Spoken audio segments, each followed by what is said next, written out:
यो चाहिँ भित्रको एरिया हैन, यो गेस्ट हाउसको बोसको गेस्ट हाउस हो। यहाँ चाहिँ हामीलाई घरभित्र जाने एलाउड छैन, तर यहाँ चाहिँ गेस्टहरू मात्रै आउँछ। अहिले कोही गेस्टहरू छैन अहिले, र म यहाँ अलिकति काम परेकोले गर्दा यो भित्रको एरिया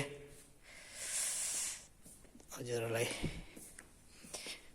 देखाउँदैछु। हजुरहरूले पनि यसरी घरहरू बनाउने हुनुहुन्छ भने एउटा आइडिया हुन्छ भनेर यसो सेयर गर्न खोजेको। यहाँभित्र यो भित्रको पोर्सनहरू हो। यो यहाँभित्र चाहिँ अब बेडरुमहरू, यो एरिया बेडरुमहरू हो।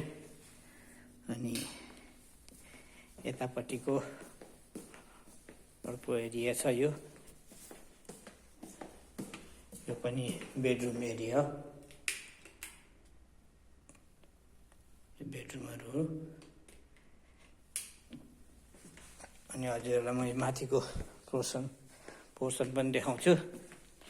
यो चाहिँ माथि जाने फेरि यहाँ मुनिपट्टि यता किचन छ, उपर किचन हो। किचन सानो छ, सिर्फ चाहिँ उयोहरू चियाहरू कफीहरू यसो बनाउनेहरू मात्रै, खानाहरू बनाउने किचन अर्को छ ठुलो उतापट्टि अर्को एरियामा। कुनै दिन त्यो पनि हजुरलाई देखाउँला। यो माथि जाने यो माथिको पोर्सन, यहाँ सिटिङ हल माथिको पोर्सनमा। अघि तलको पोर्सनमा हजुरलाई सिटिङ हल देखाएँ। यो अहिले माथिको पोर्सनमा यो सिटिङ हल।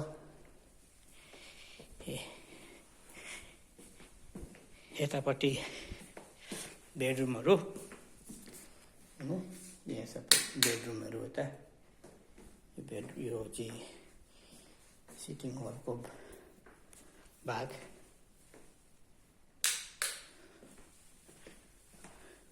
अरू भिडियोमा म बाहिरको दृश्यहरू पनि देखाउने छु हजुरहरूलाई।